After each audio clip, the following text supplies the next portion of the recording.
Who has been compassionate? Who has made you feel like a part of a community? Who have you collaborated with successfully this week? Let's hear some shout outs. Let's start with some teachers.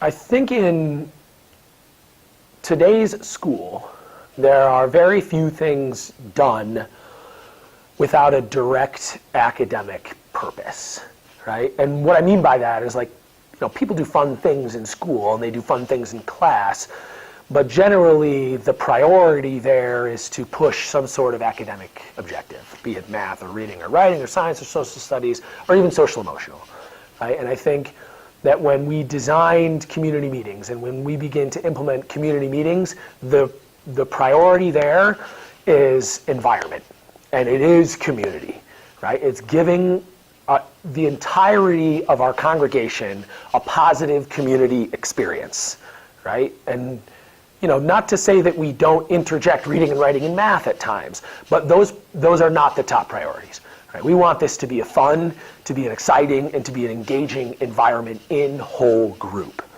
And in today's school, that's fallen to the wayside.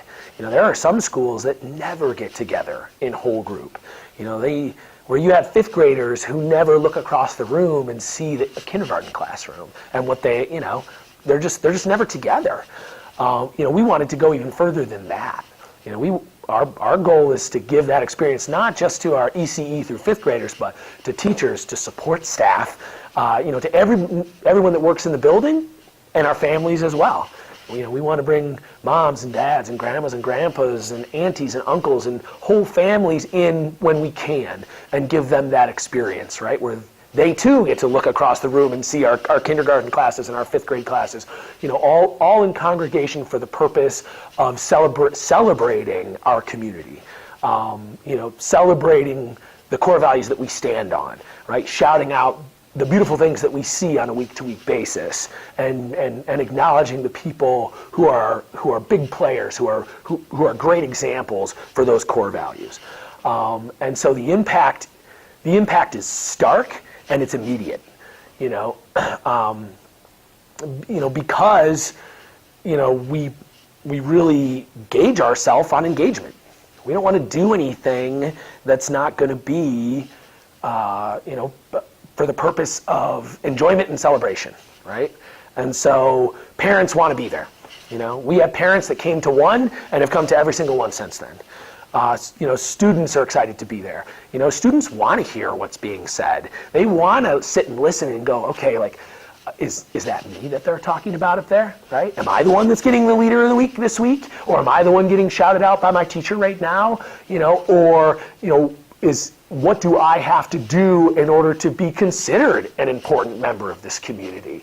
I think that's one of the things that we almost never lay out for kids, and certainly not in whole group, right? To say, these are the people that we celebrate, right? We celebrate compassionate people.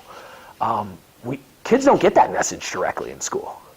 We may shout out compassion when we see it, but to hold compassion up as a pillar of our school and to point out the 5, 6, 7, 10 kids this week who were incredibly compassionate and exactly what they did to get that recognition, that's modeling our core values for these kids in an exciting way, where you could shout it out in front of everyone. You see these kids puff up, you see them, when they realize that that it's them that we're talking about.